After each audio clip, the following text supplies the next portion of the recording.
Everybody knows that music cue, so what are we discussing this week?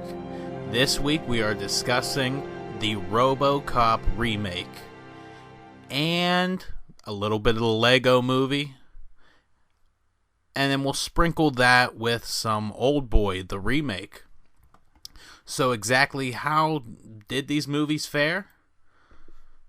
Pretty damn good, actually. I'm really surprised. The Robocop remake, this thing starts out of the gate hot, and it doesn't stop. And I am a huge fan of the original. Like, I love the original. I went to maybe like 3 or 4 car shows just to do a meet and greet with Robocop when he was in the full costume. It wasn't the real, Peter Sellers Robocop. It was some guy dressed up to him. But man, being a little kid and seeing that was the greatest thing. And that's why I really held back on this remake, thinking, this thing is not going to be any good. It's going to be bad. I'm not going to like it. I don't know, how could they do that to such a good movie? But then I started thinking, there was a lot of things that they didn't explore in the original. Like, yeah, they showed him that he had a family, and, he was into westerns, he liked to twirl his gun and stuff. But after that, all they showed was memories that he had of his family. Not, why didn't his family ever wonder, hey, why is my dad a robot cop now, and he doesn't come and see me? Or, like his wife never asked that question. So that was something that always bothered me from the original. And I'll be damned if that is not like one of the big topics that they tackle in this, remake. It's not really like a remake, because now this is the only time that the term reimagining really works. It's like they took something that was a great idea, but was limited to what it could do because of, the technology and everything. But now with all the technology, they just blew it out of the box. This is so damn good that I have watched it 3 times. I watched it 3 times, and I'll probably end up watching it again here. Like, I am really in love with this one, and it straight, flat, hands down, is a 10 out of 10. And there's like so much I want to say about it, but I don't want to spoil anything.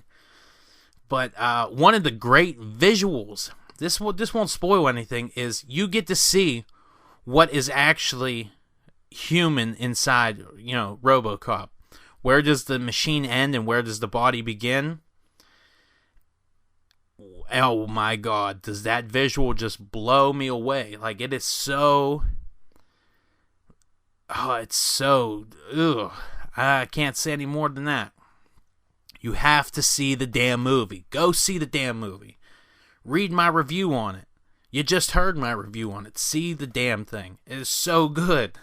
I cannot express that enough.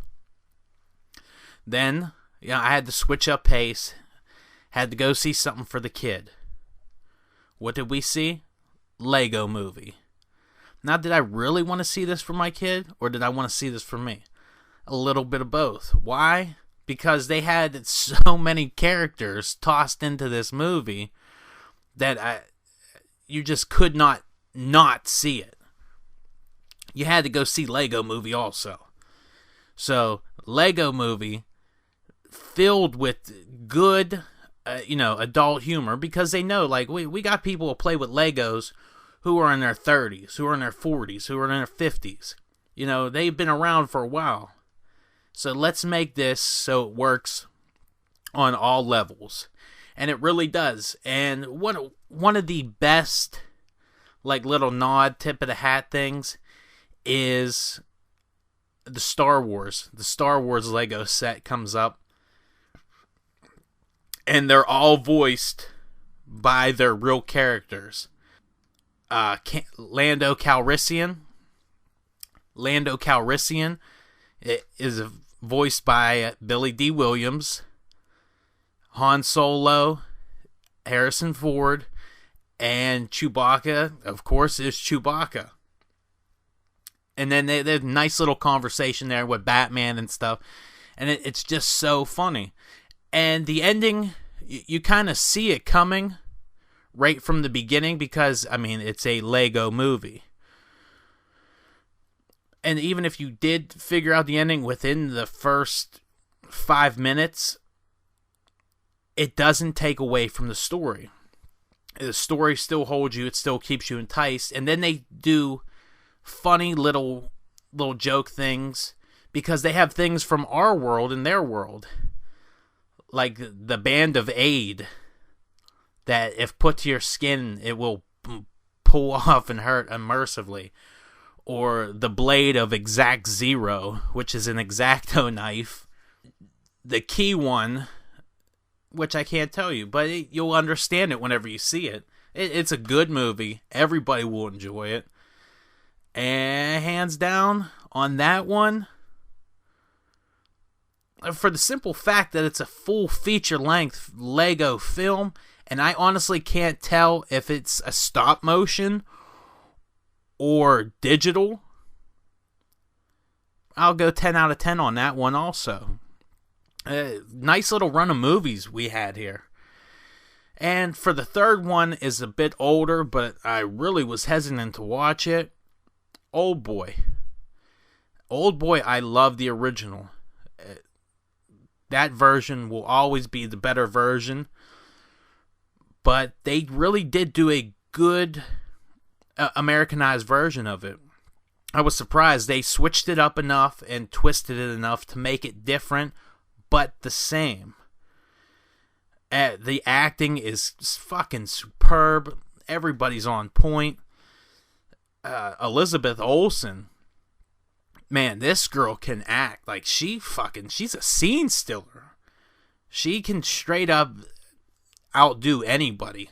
And I'm guessing that's why she's here getting the movie roles and is going to be, in every fucking major movie now. And the Olsen twins are, sitting on $1 billion. Probably why they don't do shit. But at least she's out there, made a name for herself, and totally separated herself from her two sisters. Now, Josh Brolin really does do the part justice. And he really does make you feel for this character also. Like, I really have never seen a movie with Josh Brolin in it, and I'm like, oh, that's bad. I really liked him in the Grindhouse movie, Planet Terror and Death Proof, which he's in the background there of Death Proof because same hospital. He has that upcoming movie. It's called Labor Day, where he's an escaped prisoner. He was put in prison for killing somebody, but he escapes and then falls in love with the girl whose house he broke into, which looks good. He did W, the movie about George Bush, Wall Street, Money Never Sleeps, The Goonies. Come on, it's Josh Brolin. Like, Josh Brolin has been here for a long time, and the dude has not made a bad movie. Like, everything he does, I enjoy. Of course, the biggest one probably being most current, like, big one, No Country for Old Men. And he did Jonah Hex, which I thought was really underrated because he played Jonah Hex the way I wanted Jonah Hex to be played, being a fan of the comic books and stuff, which I guess maybe not a lot of people are. But that's who I pictured as Jonah Hex. Like, the moment they announced it, I was like, yes, that works. But I don't know, maybe I'm just too into comics sometimes, because there's a lot of people who I see being cast and not cast who do and don't work. But again, that's just personal preference, I guess. And what else do we have going on this week? We have the Olympics, which since the Olympics is on, nothing else is on. Everything's on reruns. No, nothing of anything except for Black Sails. Black Sails is a very, very smart, interesting, historical look at the life of a privateer. Pirate, we don't need I don't need to give you guys a history lesson. Anyway, the show is just a good show. It's a slow burner, like a lot of character development. It's not action, subplot summed up end of the episode. No, it's one big plot, and each episode is just getting closer to the plot. You have the little side stories, but it's nothing major. Everything is culminating with this one big plot, which is to rob a Spanish galleon ship and take $5 million worth of gold. Now, I'm wondering if that will tie into the wreck off the coast of Florida and Georgia, the Spanish ship. It lost like tons and tons of gold out there. So I don't know if they're going to tie that into it or not. I'll have to brush up on that part of my history. But that's about the only thing going on in the television world right now until the end of February, because that's when the goddamn Olympics will be over. And it's the Winter Olympics. It's not even like there's not even any really cool sports. What? Hockey. Hockey's the only thing I want to see. I just want to see hockey. Other than that, I don't care about anything else. There's my one real personal point of view on the Olympics. I don't like it. It's a waste of time, and it takes good shows and puts them on hiatus until we get to see what's happening in Russia. That's great. That about wraps it up. I may be here next week. It depends what I watch. It depends what I don't watch. If anything good comes out or if anything bad comes out. I don't like to do the show and just come out and, everything be shit. That's why I was real excited to do this one, because I knew I had 3 good movies to talk about. So that about wraps it up for this episode. We'll try to be back here next week. And until then, you stay classy, Internet.